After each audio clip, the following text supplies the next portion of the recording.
Apple से लड़ने के लिए सैमसंग, गूगल और क्वालकॉम जैसी कंपनीज तीनों कंबाइंड हो गई है। यानी कि एक जो लड़ाई मैंने देखी थी स्मार्टफोन और मोबाइल फोन के स्पेस में, लेकिन अब एक और नई जंग यहाँ पे शुरू होने वाली है और वो शुरू होने वाली है आपके XR डिवाइसेस के अंदर। यानी कि लास्ट ईयर देखने को मिला था एप्पल विजन प्रो, तो उसी के कंपटीशन में एंड्रॉइड साइड में भी बहुत बड़ा कॉम्पिटिटर तैयार हो रहा है जिसका नाम है प्रोजेक्ट मूवान। और जब आईफोन यहाँ नया आया था तब एंड्रॉइड में भी सिमिलर चीज हुई थी। तब एंड्रॉइड के अंदर गूगल अपना एंड्रॉइड ओएस लेकर आई थी, हार्डवेयर के अंदर सैमसंग, HTC, LG जैसी कंपनीज ने काम किया था और चिप्स बनाने के अंदर क्वालकॉम, स्नैपड्रैगन भी यहाँ पर लगा हुआ था। लेकिन अब देखने वाली बात यह है कि दोबारा से जब कंपीट कर रही है तो इसका इंपैक्ट क्या पड़ता है। सबसे पहले मैं बात करता हूँ सैमसंग के बारे में। Samsung one of the largest manufacturer है मोबाइल फोन्स का, हर जगह उसकी रीच है, डिस्ट्रीब्यूशन है, सारी चीजें बढ़िया है। और अपने लेटेस्ट प्रोजेक्ट मूवान को उसने शोकेस किया, जो एक वर्चुअल रियलिटी हेडसेट लगता है या फिर एक XR हेडसेट लगता है जिसको आप पहन के आप अपने सारे काम यहाँ पे कर सकते हैं, जैसा कुछ एप्पल ने अपने विजन प्रो में प्रॉमिस किया था। लेकिन यहाँ पे एप्पल विजन प्रो और इसके प्रोजेक्ट मूवान में क्या फर्क है? देखो, अभी इसका एक कोड नेम है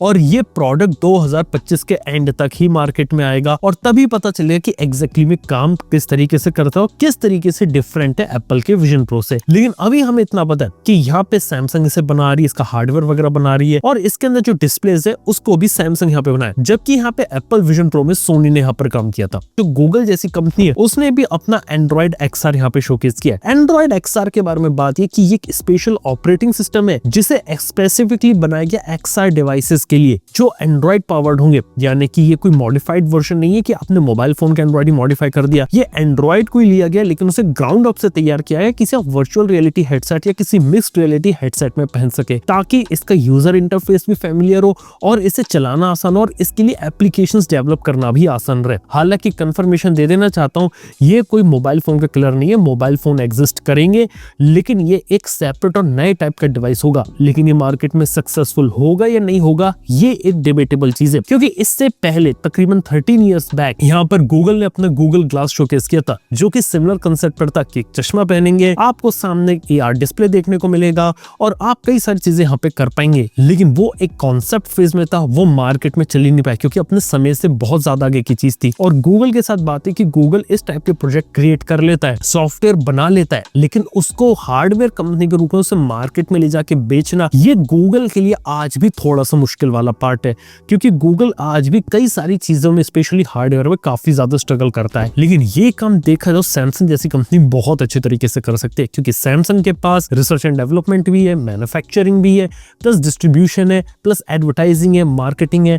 ये वो काम कर सकते हैं जो गूगल नहीं कर सकता और बेसिकली दोनों मिलकर एक बेस लेयर यहाँ पे सेटअप कर सकते हैं, जो बेसिकली यहाँ पे हर दूसरी फोन बनाने वाली कंपनी जिसका यूज करेगी और अपना खुद का बनाया हुआ एक हेडसेट यहाँ पर निकाल सकती है। यानी कि एक रेफरेंस डिजाइन तैयार हो जाएगा। ये बिल्कुल वैसा है जैसा एक बार एंड्रॉइड फोन शुरुआत में आने में टाइम लगा, महंगे थे, लेकिन एक बार एक बेस सेटअप हो गया ना, उसके बाद एंड्रॉइड फोन बनाना और उनको बेचना बहुत ही ज्यादा इजी पड़ गया। और एक बात बता सकता हूँ कि एक बार सैमसंग का प्रोडक्ट मार्केट में आएगा ना, इसके बाद हर दूसरी चाइनीज कंपनी भी इस टाइप के प्रोडक्ट निकालेगी, उसे मार्केट में जरूर से धर लेकर आएगी। इसके साथ ही यहाँ पे एक और इम्पोर्टेंट पार्ट होता है, वो होता है प्रोसेसर का। यानी कि डिस्प्ले, सेंसर, सॉफ्टवेयर तैयार हो गया, लेकिन इन सबको चलाने के लिए चाहिए तगड़ा प्रोसेसर।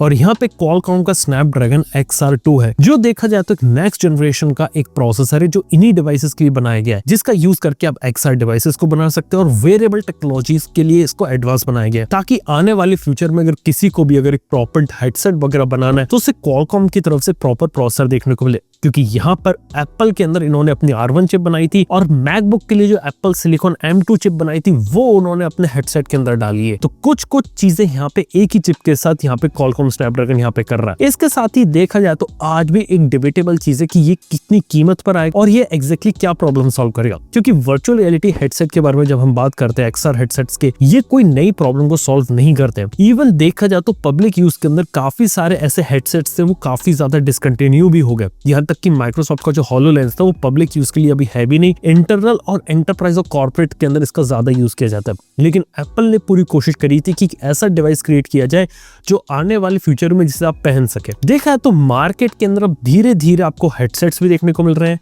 आपको स्मार्ट ग्लासेस भी देखने को मिल रहे हैं और आपको AR ग्लासेस वगैरह भी देखने को मिल रहे हैं। इन सब का ट्रेंड आ रहा है, लेकिन आज भी बहुत छोटा है और आज भी एक ग्राउंड ब्रेकिंग प्रोडक्ट की यहाँ पे बहुत ज्यादा जरूरत है जो इस पूरे सेगमेंट को यहाँ पे हिला दे। एप्पल ने लास्ट ईयर कोशिश करी थी, लेकिन बात है कि एप्पल विजन प्रो बुरी तरीके से फेल रहा। देखो बहुत ही ज्यादा बड़ा था, साथ में एक बैटरी बनती थी इसके साथ भी कोई भी यूनिक ऐप नहीं थी।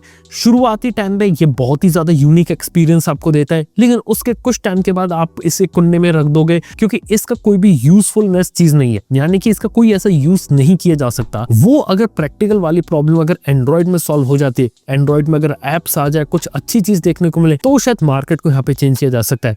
लेकिन ये भी चांसेस हो सकते हैं कि ये प्रोडक्ट बिल्कुल ही फेल भी हो जाए, क्योंकि देखा तो इस टाइप के प्रोडक्ट्स बहुत ज्यादा इवॉल्व होते हैं, लेकिन क्या ये चीज बहुत बड़ा इंपैक्ट क्रिएट कर पाएगी, ये हो सकता है। अगर इंपैक्ट क्रिएट नहीं कर पाए तो डिजास्टर भी हो सकता है, या फिर इसने अपना कोई यूनिक यूज केस देख लिया कि चलो इतनी ज्यादा पॉपुलर तो नहीं है, लेकिन हाँ कुछ सेगमेंट है यूजर का जो इसे लेना पसंद करता है, जो इसे पहनता है, वो बस एंथुसियास्ट वगैरह है, लेकिन बाकी नॉर्मल लोगों के लिए सिर्फ एक नॉर्मल सी चीज यहाँ पर है। इसके साथ ही देखना हो कि इसका वेट क्या रहता है, कितनी कीमत पर आता है, कितना हैवी रहता है, इसकी बैटरी कैसे चलती है। और फर्स्ट जनरेशन के हिसाब से कोई ज्यादा एक्सपेक्टेशन मत रखना, फर्स्ट जनरेशन प्रोडक्ट में दिक्कतें आती हैं, क्योंकि एप्पल को भी पता था कि विजन प्रो में बहुत ज्यादा दिक्कत है, बहुत ज्यादा प्रॉब्लम है, और एप्पल ने प्रॉमिस किया कि सब्सिक्वेंट वर्जन जो आएंगे वहां पे लोग और ज्यादा काम करेंगे और उससे और ज्यादा बेटर प्रोडक्ट भी बनाएंगे। यहाँ तक ये भी समझ में कि एप्पल वाले कोई ग्लास जैसी कोई चीज भी डेवलप कर सकते हैं कि आपने ग्लासेस पहने नॉर्मली या फिर सन ग्लासेस पहना है और उसके अंदर ही आपको सारी चीजें इंप्लीमेंट हो गई। हालांकि ये देखने सुनने में बहुत ज्यादा फ्यूचरिस्टिक चीज लगती है, लेकिन मार्केट में कुछ ऐसे प्रोडक्ट्स ऑलरेडी मौजूद है जिनका यहाँ पे यूज किया जा सकता है, लेकिन आने वाले समय में ये चीज किस तरीके से काम करती है ये देखने वाली बात है। और हाँ कुछ और चीजें भी बता सकता हूँ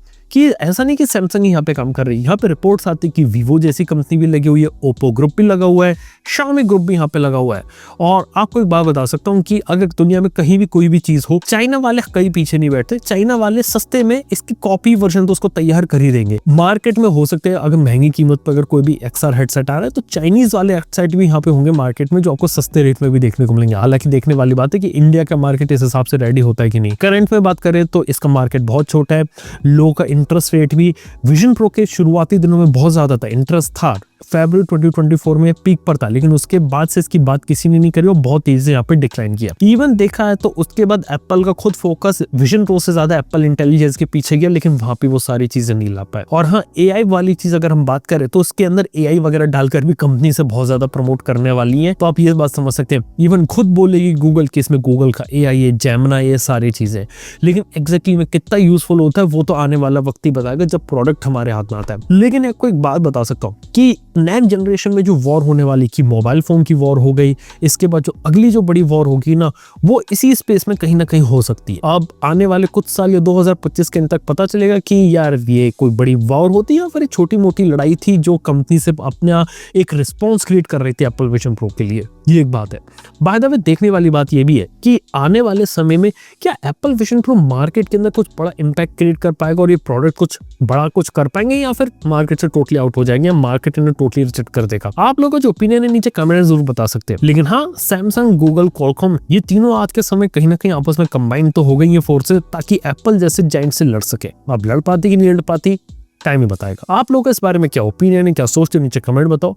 वीडियो अगर आप लोगों को पसंद है तो लाइक करो, चैनल को सब्सक्राइब करो। थैंक यू बने रहने के लिए। मैं आपसे मिलता हूँ अपने नेक्स्ट वीडियो के अंदर। Good bye.